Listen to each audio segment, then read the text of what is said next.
Good morning, Your Honor. I'm Technician Matt Werner. On July 1st at 1:17 p.m., the fire department received a report of a fire at 614 May Street and dispatched a first alarm assignment. The first arriving company arrived shortly thereafter and reported dense black smoke issuing from the eaves and roof vents of the house. Hearing this report over the radio, I began to drive to the scene and investigate the fire. The first due engine company proceeded to the northeast corner of the house and forced open a door. The structure had minor smoke conditions with good visibility throughout the house.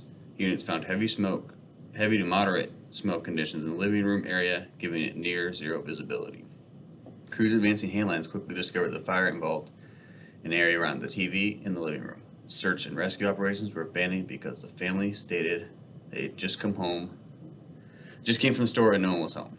After crews mounted an interior attack using 1 3/4 attack lines, the fire was declared under control. While the lieutenant of the first arriving engine company was completing paperwork and the crew reloaded the hose, dispatch issued a full alarm assignment to a structure fire with children trapped 3 blocks away.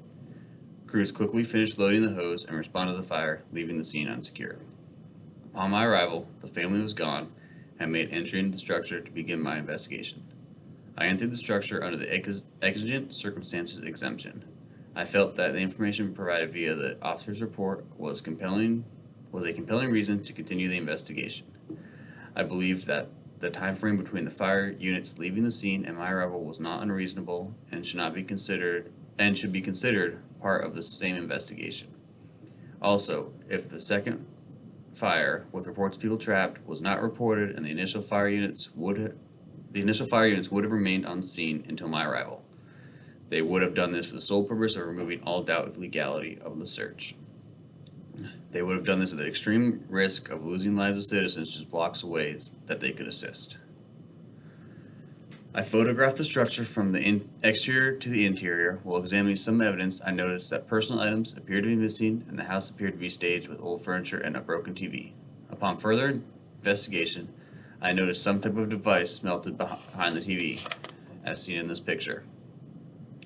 As I collected the melted device, you saw what appeared to be a pour pattern towards the kitchen. A pour pattern is a result of some type of flammable liquid that is used to extend the effects of fire. You can clearly see the pour pattern in this picture.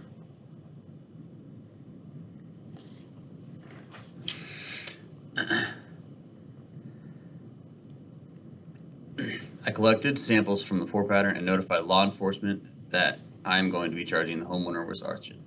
As I was finishing up my documentation, the homeowners returned to the scene with their attorney.